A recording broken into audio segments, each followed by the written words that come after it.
This is a video tutorial for child and adolescent handling positioning in the hospital room.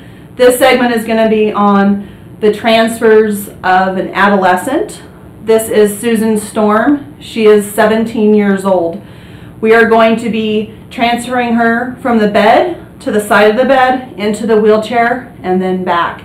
All of our steps that we've covered in the last video remain the same, but I will repeat that process. In addition to this, we'll be looking at the safety belt or the gait belt as well as the call light. I'm going to sanitize, knock on the door, and introduce myself. Good morning, Susan. How are you? I'm okay. How are you? I'm good. Good. Can I look at your ID badge? Sure. And your name is? Susan Storm Richards. Excellent. Well, Storm's my middle name. I like that name. That's a great name. Thanks. You are 17 years old? I am. Okay. And my name's Cassidy. I'm from occupational therapy. Do you know what occupational therapy is? Kind of. Kind of.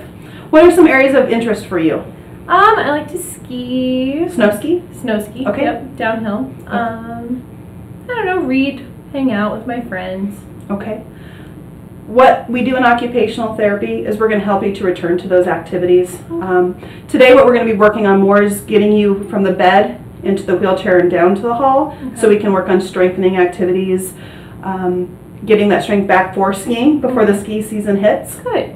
And then we'll be working on the reading, because I know you hit your head also, so some of the visual activities we'll also be working on to strengthen those eyes. Okay. So you have that good perception of coming in. So you can also graduate high school, which would be kind of important. Yes. Excellent. Okay, so Susan, the first thing that I'm going to do is I'm going to move the table away. I'm scanning the environment for safety.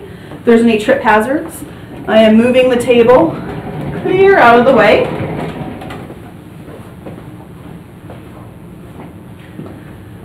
I am then bringing in the wheelchair. All right, so now what I'm going to do, the new feature on here is our call button. We want to make sure that the patient always has access to that to be able to notify the nurses if they need anything. So Emily, what I'm going to do is I'm going to lower down your bed. Okay. So on the button, I'm going to lower the head of the bed. Are you doing okay? Yeah. Good. And then after it's lowered, I'm then going to make sure the rest of the bed is pretty much flat and lowered as low as it can go. Okay. Now what I'm going to do, Emily, is I'm going to move the blankets off of your legs. Okay.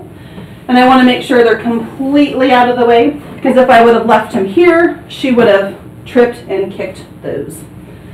The other new addition will be the gait belt. When we do the gait belt, we're going to wrap it around the patient's body.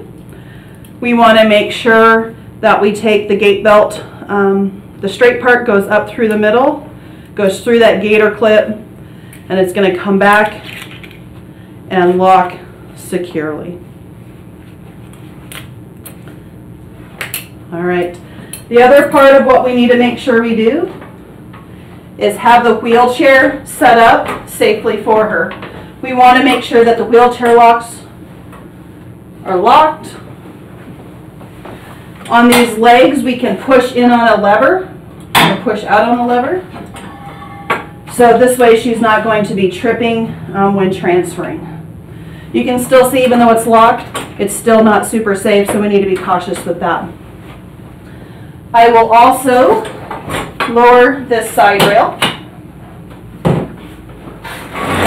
Okay, so Susan, are you ready to, oh, it looks like your legs are still elevated here. I'll stand a little bit. Okay, now you're flat. So what we're going to do, Susan, is I'm going to have you roll over onto your side. Okay. Once you roll over on your side, good job. Okay, remember hands on the scapula and hands on the pelvis. When we sit up, I want her to push down with her arm and her elbow and use can you show them? As much of that as she can. Some of our patients will and some of them won't. You're going to place your hands behind her leg, and same as in the other video tutorial, is making sure our hand goes behind onto the scapula. You bend your legs, and we're going to have her push up. Okay, I'm going to have you scooch forward.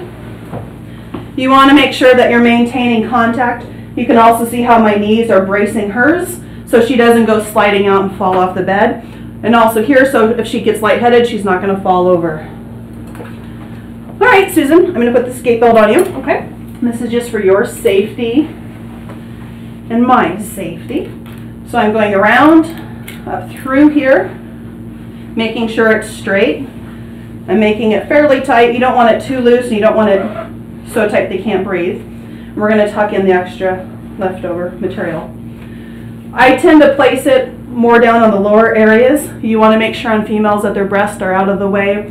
You can ask them to move them, or if they're out of the way, no worries. We also want to make sure if the kiddos have any bags on them that we're not placing it over there to affect that. Okay, so now what we're going to do is I'm going to have Emily stand up. She's going to be minimal assistance, meaning that she's able to do 75% of the task. Emily, what we're going to do, oh, also on the wheelchair, you can see that I have it as close to the bed as possible at about a 45-degree angle. All we're going to do is a nose over the toes. On the count of 3, sit to stand. 1, 2, 3. I'll hold on to her. She's going to stand, and she's going to take tiny little steps to sit down. I'm also going to ask her to use her arms to help lower herself down. All right, Susan. On the count of 3, I'm going to have you lean forwards a little bit and stand. 1, 2, 3. Good job. And tiny little steps. Once you get turned around, would you, yep, I want your knees back until they touch the edge of the wheelchair. Okay. Put both hands on the armrest, bend at your hips, and lower yourself down. Excellent. Okay? She did that well, and then we would return the leg rest to where they need to be. At this point, we're just going to return Susan to her bed. Susan, we're going to go ahead and get back. You did a great job in therapy today. Okay. So we're going to go back to bed. We want to make sure we're smoothing this out as much as we can. When you're returning the patient to the bed, a very important thing to remember is that you have them sit down higher in the bed than you think. So when they lay down, they're actually more in a normal position. All right, Susan, same thing. I would like you to push with your hands. I'm going to kind of grip your knees as best as possible. Okay. On the count of 3. 1, 2, 3. Excellent. Tiny little steps. And can you take one little small step to your left? Good. Bend at your hips. Lean with, put your hands back. Great job. Okay. Are you feeling okay? Mm-hmm. No dizziness? No, doing good. All right. And we'll take the gait belt off. Okay. Are you sure you're good? Yeah. Okay. I'm making sure that she's not going to pass out or fall over on me, so I can move this out of the way and not worry about her safety. Now I'm going to have her lay back down, and I want her to lay on her side, and I'll come down and bring her legs up and reposition her. Okay, go ahead and lay over on your back.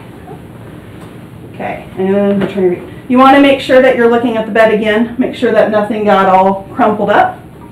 We will return the blanket sheets. We will bring the rail back up. I will raise her head back up.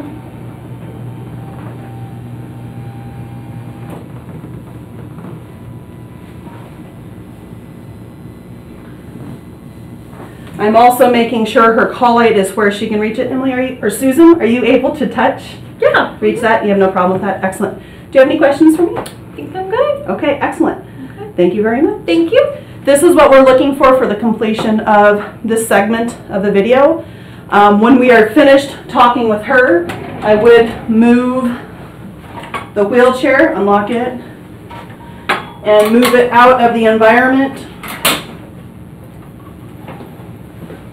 Return the cart to her as founded, and then gel out on my way.